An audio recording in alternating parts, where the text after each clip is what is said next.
So this is the reason I love this app, because sometimes people ask a question and all of a sudden I'm like, we need to fill in some of the blanks and some of the things we've shared before.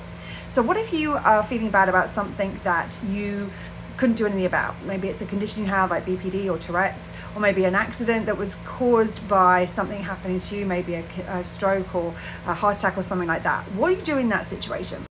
So it can seem like we're feeling guilty about this because our humanity kicks in because somebody else is feeling the impact of something. But the truth is, this isn't your responsibility. This was something that happened to you as much as them. So this is not guilt. Guilt is, I've done something and that's negatively impacted somebody else. But the truth of the matter is, this is something that happened to both of you. Your humanity is just feeling the feels because somebody else has been negatively impacted. That's how humanity works.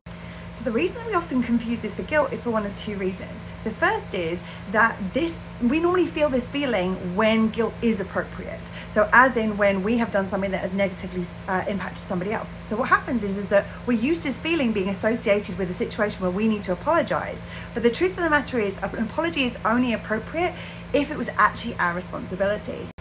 It can also feel a little bit blurry because you were the vehicle for what happened. So the perception might be, I'm to blame, I did this, when in reality, this is something that happened to both of you.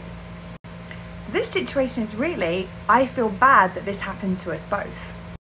The apology blueprint that we talk about in the apology series, in the guilt and shame series that we do in the podcast, isn't appropriate here because this was not your responsibility. What you can do is you can acknowledge what's happened to the other person. You can even say the words, I'm sorry that this happened and this was the impact it had on you. But it's really important in this situation to recognize there are two definitions of the word sorry. One is feeling distress and sympathy for somebody else. The other is regret or penitence. In this situation, the first is the only appropriate one. It's I'm feeling empathy for you because you've been negatively impacted, not I'm feeling regret because it wasn't your responsibility. This is so important because as we discuss in the guilt and shame series, if we feel guilt about something we can't do anything about, normally what ends up happening is that gets internalized as shame, which isn't I've done something wrong, which isn't even true in this circumstance. It's there's something wrong with me. And that just isn't true. This is something that happened to both of you. So it's really important to be clear, you're empathizing with the other person for what happened, not apologizing because this was not your responsibility.